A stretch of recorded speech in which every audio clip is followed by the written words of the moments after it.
Today's topic is fitting it all in. First of all, you can't fit it all in.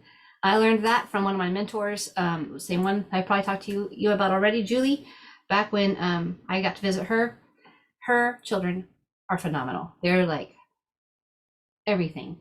Super smart, super respectful, creative, resourceful, all the things. And so when I had these tiny little kids, and then she had, I guess, junior high on down, I tracked behind her about 5 to 10 years. We had two kids that overlapped. So my oldest two were the same age as her youngest two out of her six, and I just had five. And so she led co-ops. She was like a super crazy, awesome biologist.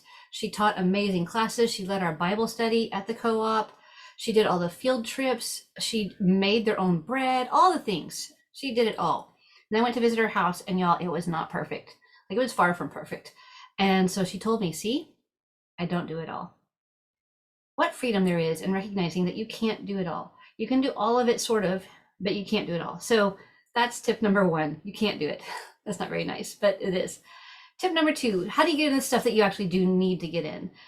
So you have your checklist, right? I've talked to you about that. You put your checklist on the wall, and then you check it off as you do it.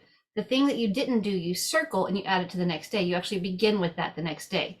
And so that's a great way to make sure that at least the things that you're skipping a lot, they're going to get done eventually.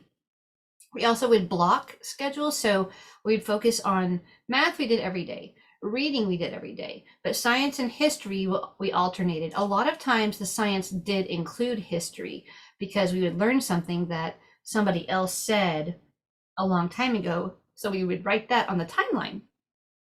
And so just looking at the timeline was a huge part of our schooling. Let me go ahead and get you the timeline so I can show you what we have right now.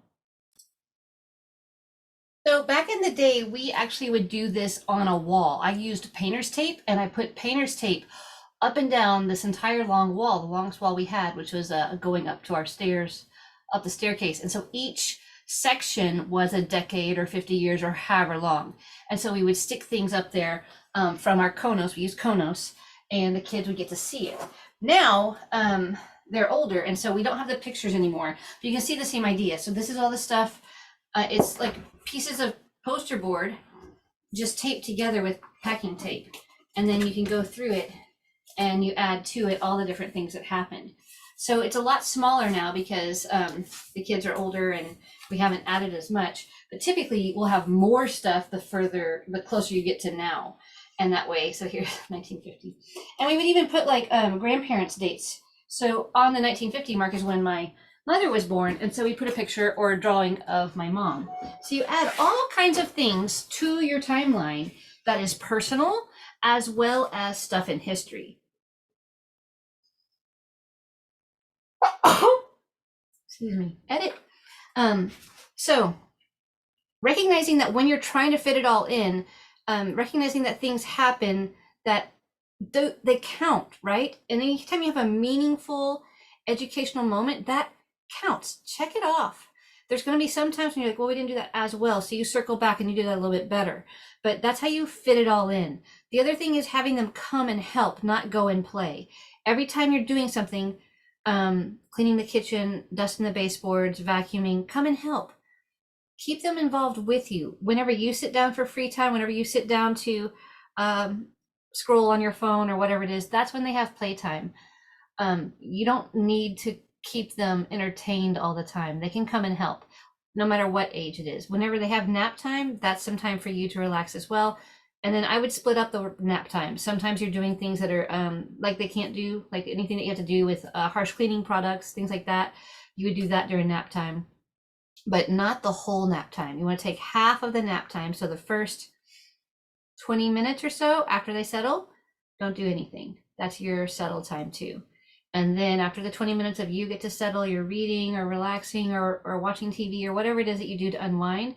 And then you get up, set the timer for 20 minutes, and then you go and do it. So 20 minutes, my tip is I give you all the time for educating, and I'm giving you the 20-minute tip for resting as well. So fitting it all in, first of all, you can't do it.